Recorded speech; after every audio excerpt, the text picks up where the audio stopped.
Hello there, people of the internet. So this right here is a Lyman reloading tool, and this was actually a gift to me from a very good friend of mine.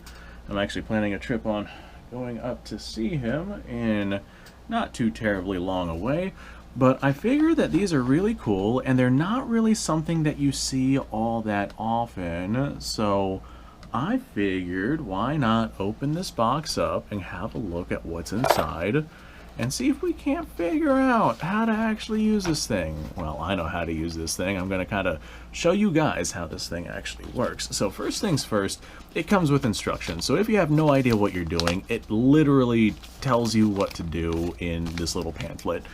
So we are going to have a look at not everything in this container because it's got some extra giblets inside of it. But we're going to have a look at some of the primary things here, if I can get them from flying away. So right here's our press, and those all look like the extra giblets that we're not going to worry about right now. So right here's our press. It kind of works like a standard hand press. If you look right here, there's a little hook. That's what's actually going to catch onto the rim of your cartridge as you're loading this thing. So first things first, this is very similar to what we would normally see with pretty much any other loading press. We have this, which is a decapper, which is very, very common to see on a sizing die. So this right here is set up for 308 Winchester. As a matter of fact, looks like we even have some 308 Winchester brass in this thing, which is really cool and really helpful. I have no idea what this is. I'm sure somebody in the comments can tell me down below.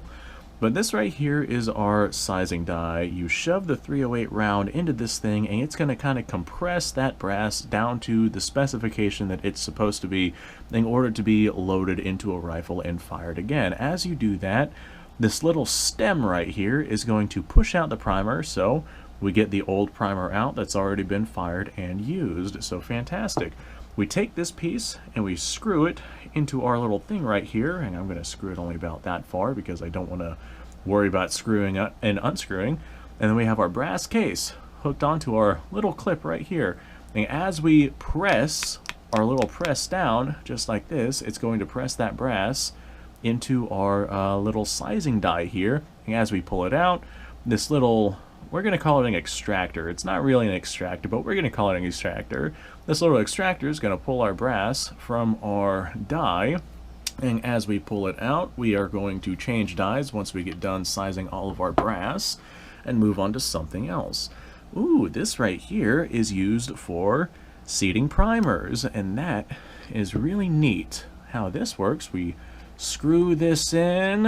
I'm going to go about that far or so. We would normally screw it in all the way. I'm just trying to save some time here with recording.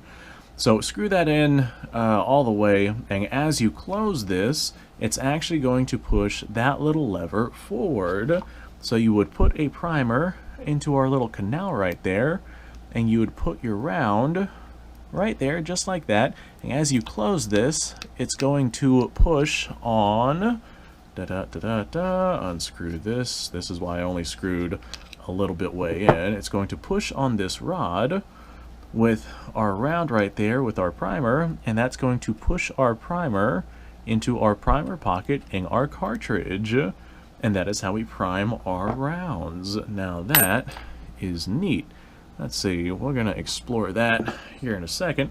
This right here is, you know what? No, let's explore this one first.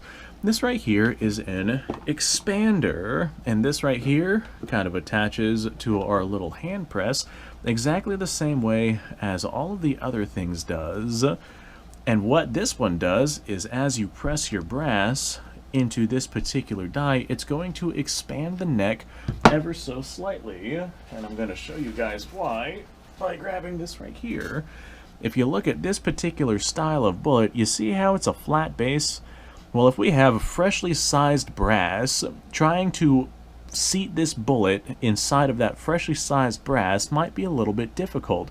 So what this does is it actually flares out the very end of that neck ever so slightly. That kind of, well, how do I want to say it? Let's see if I can manage my fingers. Just like that. So normally the brass case would be sitting straight because it's just been sized, and seating this bullet inside of that straight brass might be a little difficult. So that expander kind of flares out, there we go, kind of like that, the neck of the brass, so you can seat that down more easily into your particular case. And that is what this is for. This is not really all that necessary if you're using boat-tailed projectiles, but in the event that you're using something with a flat base or something that might be a little bit more difficult to seat, this right here can be a lifesaver, and it can definitely save your brass.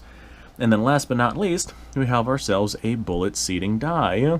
And this is also really cool. So first, you screw it in, and you would normally screw it to the appropriate depth.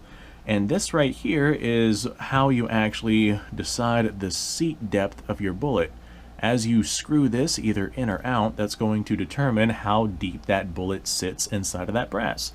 So you set this up for whatever, you know, depth it is that you want with your particular projectile, and then you put your brass case in there, squeeze this down, and that's going to seat that projectile. As you open this up, the extractor is going to pull that brass case out, and just like that, you have yourself a loaded round. Now this right here might take a little bit of time and effort to be able to load, especially in comparison to some much more modern and much more available loading equipment out there. But the idea of a loading tool like this is you keep this around, say, oh, I don't know, some place where you might go where you're not going to be bringing reloading equipment, but having the ability to load ammunition at that particular spot might be a little advantageous. Like, for example, there was actually a time where I went up to North Carolina not too terribly long ago. It's been a few years at this point. But I went up there for a hunting trip. And I was not about to pack all of my loading equipment for this particular hunting trip, so I actually brought one of these with me in the event that I felt that I needed to load some ammunition. As a matter of fact, I brought my .308 rifle with me, so this right here would have worked perfectly. All the things that you need to reload a particular cartridge just conveniently inside of a little box. Now these are universal. In the event that you do come across one, if you have different kinds of dies, then you can use those dies for whatever press it is that you have. This particular one is set up for .308. However, if I were to go out and find one of these presses and the dies and whatnot necessary to load, say, 30-06, then I could do that instead using my same little press here. So you could have multiple die sets for your individual press, a lot like how Lee hand presses work nowadays, except those are a little bit more on the standardized size. So hopefully you guys learned something in this particular video, and if not, hopefully you just thought that it was cool. Thanks for watching, folks. I appreciate your time. Like, subscribe, share. Description below is a link to all sorts of stuff. Go check it out. You guys go off, have yourself a fantastic day. I'll see you on the next episode.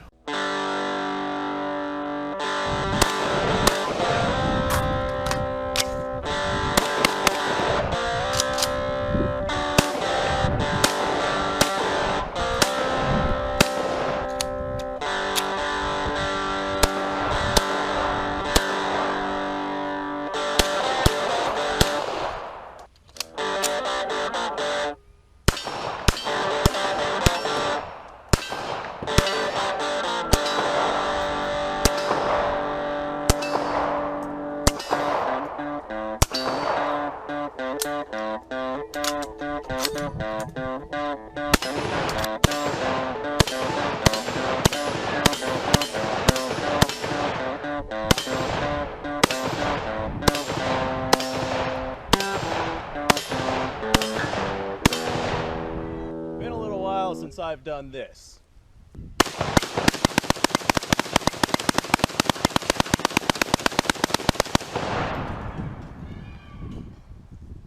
Bonnie and Clyde be damned. The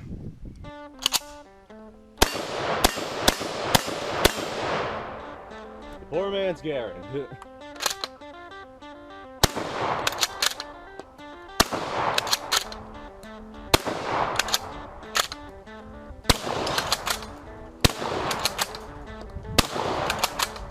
Shame that bolt-action shotguns aren't more mainstream.